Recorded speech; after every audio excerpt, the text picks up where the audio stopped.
This video was made possible by our amazing supporters on Patreon, so I want to give a big thanks to everyone in our Patreon community. You can help us make this channel better by becoming a patron and joining the ranks of the general staff. We're very pleased to announce that we have hit our $150 goal recently, and therefore we will be releasing the first episode of our new series on historical guns later this month.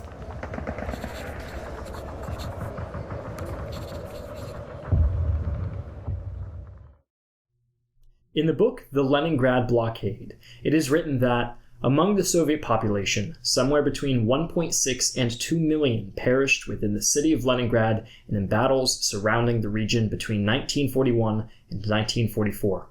The lowest range of this estimate exceeds the total number of Americans, both military personnel and civilians, who have perished in all armed conflicts from 1776 through the current war in Afghanistan.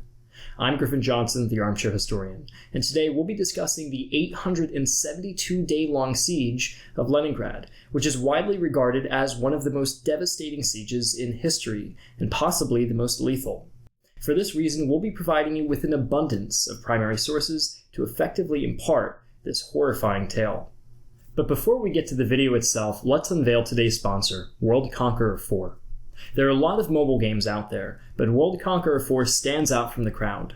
I and others on the Armchair History team have really enjoyed playing this one, along with many historical games made by this development studio. To fit the subject matter of today's video, and this month in general, here's some footage from the game that pertains to Operation Barbarossa. Plan and wage battles, change history, and outdo the greatest military minds of the Second World War all on the go. You can find the tracking link to this game in the description below, and you can expect more information at the end of this video. 500,000 men of the German Army Group North, aided by 1,500 tanks, the German Air Force advanced rapidly towards the Soviet city of Leningrad, the former capital of the Russian Empire. The citizens of Leningrad are on edge. In July 1941, Anna Ostroumova-Lebedeva, a Russian artist, writes the following. I suffer from constant mental and physical fatigue. I cannot stop thinking for 1 minute about our courageous warriors. A month after Anna wrote her entry, the nearby cities of Novgorod and Chudova fell to the Germans. Nothing stood in the way of Leningrad. The first official acknowledgement of German troop movements read as follows. Comrades, Leningraders, dear friends, over our beloved native city hangs the immediate threat of attack by German fascist troops. The enemy is trying to break through to Leningrad. He wants to destroy our homes, to seize our factories and plants, to drench our streets and squares with the blood of the innocent, to outrage our peaceful people, to enslave the free sons of our motherland. But this shall not be. Leningrad, cradle of the proletarian revolution, never has fallen and never shall fall into enemy hands. In early September 1941, German artillery began shelling the city. Soviet General Georgy Zhukov arrived just days after the start of the bombardment and transformed Leningrad into a fortress. Hundreds of thousands of civilians were drafted to build a series of defenses that stretched from Luga and other outlying towns to the outskirts of Leningrad. Men and women of all ages worked rapidly to make up for their lost time. However, the internal defense of the Soviet Union had not been thoroughly considered by Stalin, and so preparation for the engagement with the Wehrmacht was largely unorganized. After weeks of fortifying, the Soviets anticipated a frontal assault on the city headed by German General Wilhelm von Lieb, but it never came. A large portion of the German forces were diverted last minute to assist in securing southern Russia, and those German troops remaining around Leningrad waited for further orders before initiating their main assault. The upper echelons of Germany, meanwhile, were planning something utterly malevolent, genocide and ethnic cleansing on a scale unprecedented. Hitler knew that Germany could not feed the enormous population of Leningrad, and so he resolved to let the population wither away due to malnutrition in the unforgiving Russian winter. Any survivors would likely meet a similar end, as some historians speculate that Hitler wanted to have the city razed to the ground. So why Leningrad, given that Moscow, as well as the oil fields Germany would so desperately require in the coming months, both lie south? We'll again quote the Leningrad Blockade to explain. Hitler's desire for Leningrad went beyond its military and industrial power. To him, the city symbolized the intrusion of Slavdom onto the Baltic seacoast, that former Germanic domain of the Teutonic Knights and the Hansa, and the cradle of revolutionary communism. By late September of 1941, the city was almost entirely encircled, and most of the civilians were trapped. The siege had begun. According to Anna Reid's Leningrad, the epic siege of World War II, failing to empty Leningrad of its surplus population before the siege ring closed was one of the Soviet regime's worst blunders of the war, leading to more civilian deaths than any other, except the failure to anticipate Barbarossa itself. By August 29th, 636,283 people, according to official sources, had been evacuated, but just over 2.5 million civilians were left behind in the city, plus another 343,000 in the surrounding towns and villages. Over 400,000 of them were children, and over 700,000 others were non-working dependents. In late June, nearly 2 months before the full encirclement of the city, the local government of Leningrad did attempt to evacuate 400,000 children, but this measure was reviled among Leningrad's populace. Sure enough, the children that were evacuated, approximately 15,000 in total, ended up being put in the path of the Wehrmacht as the German forces broke through the Luga line.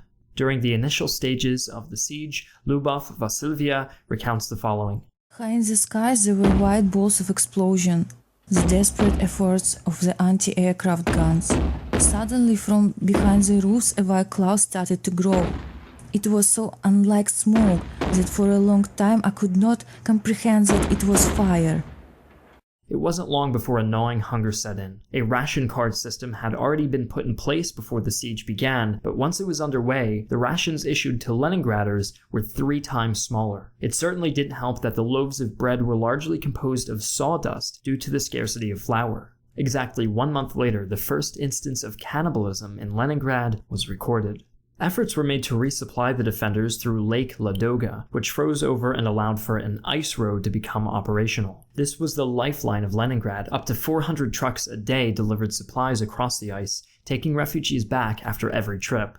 But driving over the thin ice wasn't the only thing to worry about. Harsh conditions were compounded by the German Luftwaffe, making the act of traversing the road a very dangerous one.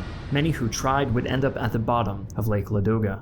The situation only continued to deteriorate in the following year, with death rates spiking in the winter of 1942. During this period, close to 200,000 people died, making corpses a common sight for those brave enough to venture out into the once lively streets of Leningrad. Elena Martilla wrote in her diary, which is now preserved in the Museum of Defense in Leningrad, that Death has reaped an immense harvest on Leningrad's frozen streets.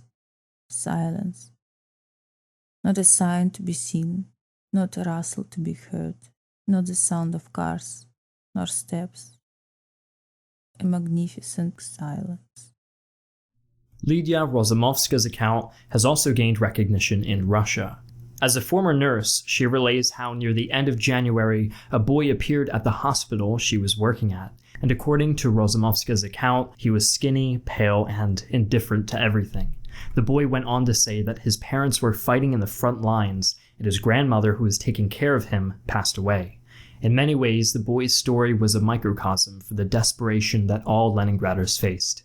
During the summer of 1942, almost a year after the beginning of the siege, the Sinyavina offensive was launched, which proved inconclusive. It was followed by Operation Iskra in the winter of 1943, which was carried out by the combined Leningrad and Volkhov fronts, and culminated in the triumph of the Red Army after they repelled the Germans who were manning fortifications on the southern banks of Lake Ladoga. This allowed the Soviets to ship more supplies to the hunger-stricken populace, but it would take more than a year for the siege to be completely lifted.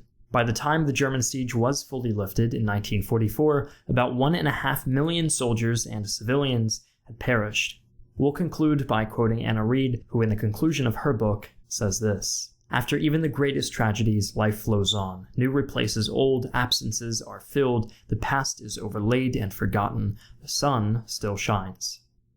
If you haven't already, don't forget to check out our sponsor, World Conqueror 4. With this app, you can either lead the defense or offense the siege of Leningrad, as well as other major engagements on the eastern and western fronts of the Second World War.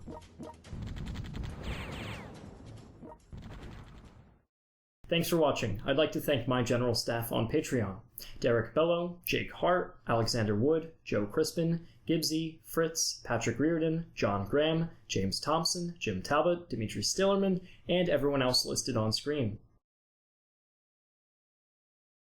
I'd also like to thank those working on the Armchair History team for making this video possible. Thanks again, and I'll see you next time with our war story video on Leningrad.